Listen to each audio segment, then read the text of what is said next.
Outside, we see the gray clouds kind of moving their way in. Hopefully things are going to make a change, but let's check in with Chief Meteorologist Kevin Robinson. Hi, Kevin. Yeah, hopefully and soon for us, we'll be able to break this cycle of wet weather. Here's a live look. I wanted to start with tower cam because the sun was just out downtown, but we just had this kind of shelf cloud, if you will, or at least very dark clouds roll in, basically signaling yet one final round of showers and storms to work its way through the downtown area. Let me show you radar right now. First thing I want to point out, notice how the bulk of the really dark reds now have kind of shifted their way to the southeast of Cincinnati. That's a positive sign. That means this system is slowly beginning to move out. But here in the short term, we've got this one final wave of heavy rain about to move through downtown Cincinnati. That's why skies are pretty dark. It's impacting those of you up there on the Norwood Lateral. As you're heading up 71, you can see heading on up towards the Reading area on 75. You know, with all the construction in here, the last thing you need is torrential downpours, right? To slow down that evening commute. But heavy rain, Ludlow, Bromley. This is going to move right over downtown Cincinnati, Covington, Newport. So get set. That's why those skies are dark out there. Take you up north, you can see there's light to moderate rain from Hamilton to Fairfield. This is going to build back into Westchester, Mason, Deerfield Township, Lebanon. So there's still a little wet weather left over up north too, just not quite as heavy. Now, the heaviest rain basically has kind of aligned itself along the Ohio River. Brown, Adams counties, back through parts of Brackett, Mason counties. Look at this. Georgetown, heavy rain. Felicity, back towards Bethel, Augusta, Ripley, all seeing heavy rainfall. Watch out over there towards West Union and Peebles, and then back down towards Maysville. Thunder and lightning. Luckily, none of this is severe, but if you get underneath it, it's going to rain pretty heavy for a good 10 minutes. Up across parts of northern Kentucky here, we're starting to get a breakdown along the split, but again, northern parts, Florence up there right up towards the Fort Mitchell area, still seeing some pockets of very heavy rainfall.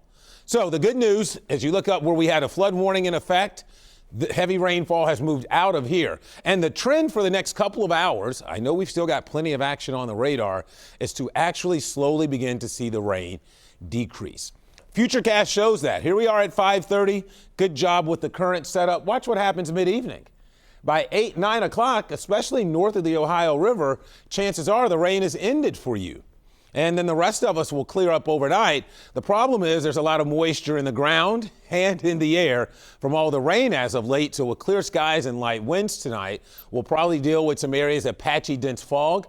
But once that fog burns off, a beautiful Thursday on tap. And I think from this point forward in the 7-day, you're going to enjoy what we have coming our way to end the week and for the weekend.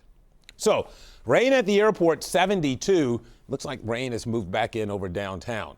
Temperature-wise, where we've had rain almost all day, you're in the 60s up here in southeast Indiana, 70s in the metro, but where you've had the least amount of rain, you get south of the split, temperatures are actually still in the low 80s.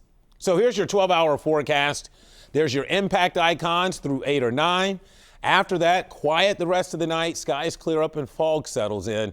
In terms of the rest of the week, dry. I think that's what a lot of us are looking for, and some nice weather coming our way this weekend. So 63 tonight. Once the rain fades, there'll be some fog around overnight into tomorrow morning. Once that fog burns off, beautiful day tomorrow with a north to northeasterly breeze. We should gradually watch those humidity levels drop too. It should be quite refreshing by the time we get to the end of the day. And you want to talk about refreshing? This is exactly what we need. I know we had lousy weather at times over the Memorial Day weekend. We will make up for it starting tomorrow and going into this weekend. So if you postponed any of those events, graduation parties, birthdays, things that are outdoors, we've got a nice forecast going into the weekend. Look at that stretch of sunshine, comfortable temperatures with lower humidity, some really fantastic kind of early summer weather. Kevin, thanks so much. Still ahead at 5:30, that deadly Ebola outbreak in